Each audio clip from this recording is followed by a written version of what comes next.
Sa isang liblib na barangay sa Masbate, may isang lalaking kilala sa kanilang lugar, si Mang Ernesto. Ama ni Edgar, isa siyang taong palaging nasa kanto, may hawak na baso ng gin at madalas kasama ang kanyang mga barkadang kasing ingay niya. Sa tuwing may inuman, pero higit sa lahat, kilala siya sa pagiging palaaway, lalo na kapag nakainom ito. "Walang sinasanto yung tatay mo, Edgar," sabi ng mga kapitbahay. "Basta may tama na, kahit sinong madapuan ang init ng ulo niya, tiyak, mapapahiya talaga." Isang hapon ng Sabado, habang tirik ang araw at nagkumpulan sa kanto sina Mang Ernesto, may gitara, may tagayan, may tawanan, biglang napadaan ang isang matandang mangingisda na may bitbit na timba ng pusit, maliliit na isdang dagat na karaniwang pangulam ng mga tagalambak. "Hoy ikaw tanda!" sigaw ni Mang Ernesto. "Mukhang panis na yung pusit mo. Panglaso na yata yan." Nagtinginan ang mga kainuman, natawa at sinabayan pa ng hiyawan. "Bigay mo na lang yan dito, pampulutan." Sabay dampot ni Mang Ernesto ng 4 na piraso mula sa timba. Hindi man lang nagpaalam, hindi rin nagbayad. Parang hari na walang kinatatakutan. Hinarap pa ang matanda. "Uy, ikaw, bago kita masapak, umalis ka na tanda." Tahimik lang ang mangingisda, hindi umimik. Nagtama ang tingin nila, isang malamig, matalim at tila bumabaong titig ang ibinigay ng matanda kay Mang Ernesto. Pagkaraan naman ng ilang segundo, tumalikod ito, walang imik na umalis. Kinabukasan, nagising si Edgar sa sigaw ng kanyang ina. "Gising, Edgar! Tingnan mo ang tatay mo." Tumakbo siya palabas ng kwarto at doon niya nakita na mamaga ang dila ng kanyang ama at tila lumulubo rin ang bibig nito. Hindi makapagsalita, hindi makalunok. Nagpapanik na ang kanyang ina at dali-daling isinugod si Mang Ernesto sa ospital. At pagkarating sa pagamutan, sabi ng doktor, parang wala silang makita, wala raw sugat, wala ring allergy, wala ring diagnosis. At sa hapon ding iyon, bago sila umuwi ng bahay, may nagsabi sa kanila, "Dalhin nyo na lang sa albularyo, baka hindi na kayang gamutin ng ospital yan." Kinabukasan, bago pa mag-uumaga, lula ng tricycle, sina Edgar, ang kanyang ina, at ang halos hindi makapagsalita na si Mang Ernesto. Ang dila nito'y sobrang namagana, nagkukulay ubi na at tila mas lumala pa. Sa bawat kibot ni Mang Ernesto, para bang may humihila sa kanyang dila mula sa loob. Ang destinasyon nila, ang bahay ni Kalu Balatio, isang kilalang albularyo sa kabilang baryo. Matanda na ito, halos kuba na. Ngunit sinasabi ng marami na nakakakita o may kakayahan itong makapagamot sa barang. Pagdating nila sa lumang bahay ni Kalu Balatio, sinalubong sila ng amoy ng insinso at tuyong dahon. Tahimik ang paligid at tanging tunog ng kawayan na pinapalo ng hangin ang maririnig. "Pumasok kayo," mahinang sabi ng albularyo habang nakapikit. "Matagal ko na kayong hinihintay." Napatingin si Edgar sa ina niya, hindi pa nga sila nagpapakilala pero tila alam na agad ng matanda kung bakit sila naroon. Pinaupo nila si Mang Ernesto sa gitna ng banig habang si Kalu Balatio ay kumuha ng palaspas, itim na kandila at pinatulis na kawayang bagakay. Sinindihan ang kandila, sa kamarahang nagdasal ang albularyo.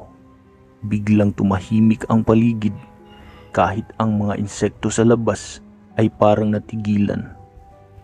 Nang idinampi ni Calubalaccio ang palaspas sa liig ni Mang Ernesto, napasigaw ito, nangingisay. Napayuko naman si Edgar sa takot. "May nakadikit," wika ni Calubalaccio. "May inilagay sa dila niya at buhay ito." Lumapit ang matanda at sa isang iglap, ginamit ang matulis na bagakay, marahang binuksan ang gilid ng bibig ni Mang Ernesto. At doon, nakita nila ang isang maliit na pusit, gumagalaw, nakasiksik sa ilalim ng dila, at may tila itim na likidong lumalabas mula sa galamay nito. "Barang ito," sabi ni Calubalaccio. "Ginawa ito ng isang mangingisda dahil sa matinding galit at hinanakit." Marahang tinanggal ng albularyo ang pusit gamit ang bagakay at dahon ng saging. Gumapang ito pababa sa banig. At bago pa ito makatakas, dinurog ito ni Calubalaccio sa ilalim ng tapakan ng kanyang baston. Sumambulat ang itim na dugo. Binuhusan ito ng gasolina sa kasinindihan ng matanda hanggang sa maging abo. Namilipit ang mukha ni Mang Ernesto, ang sakit na matagal nang bumalot sa kanya.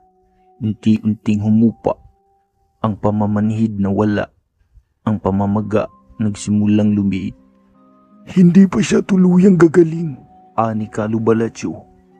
"Kailangan niyang humingi ng tawad, hindi sa akin kundi sa taong nasaktan niya." Tahimik si Mang Ernesto, napayuko. Ngayon lang siya nakita ni Edgar na ganoon katahimik at tila nagsisisi. Matapos alisin ni Calubalaccio ang buhay na pusit mula sa ilalim ng dila ni Mang Ernesto, bahagyang gumaan ang pakiramdam nito, ngunit hindi pa rin ito makapagsalita ng maayos. Tulad ng sinabi ng albularyo, hindi sapat ang pagkakatanggal ng barang. Kailangang tapusin ang ritual ng kapatawaran. "Ang taong iyon," ani Calubalaccio habang nakatitig sa apoy ng kanyang kandila, "ay hindi basta-basta. Siya ay bantay dagat, anak ng mangingisdang albularyo na pinaslang noon ng mga dayuhan. Ang galit niya'y malalim at ang kapangyarihan niya'y malakas."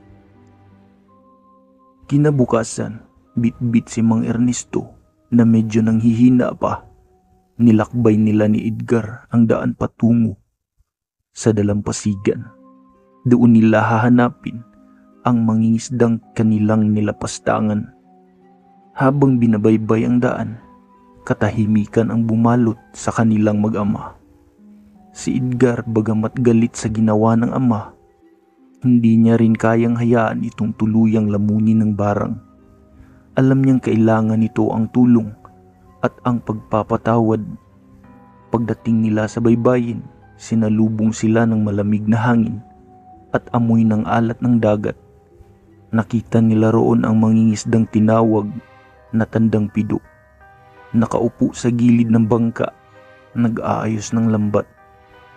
"Manong," mahinang bati ni Edgar. Lumingon si Tandang Pido. Matigas ang kanyang tingin.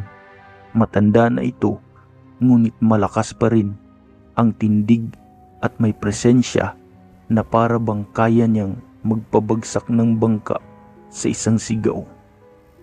Si Mang Ernesto, sa unang pagkakataon sa harap ng ibang tao, ay lumuhod. "Patawad po," halos di marinig, ngunit buo ang loob. "Sa kahihiyang ginawa ko, sa panlalait at sa pagnanakaw ko sa inyo, hindi ko na mabawi ang ginawa ko. Pero ako'y humingi ng kapatawaran po." Tahimik si Tandang Pido. Tumayo ito, lumapit at itinapat ang kanyang hintuturo sa noo ni Mang Ernesto. "Ang sakit na naranasan mo hindi parusa. Ito'y paalala. Sa bawat panlalait sa paninda, sa bawat paglapastangan sa kabuhayan ng dukha, ay may kabayaran." Tumalikod ito, Akala nila'y tapos na, ngunit nagsalita ulit ang matanda. May hiling ako. Simula ngayon, 1 buwan kang maglilinis ng dalampasigan.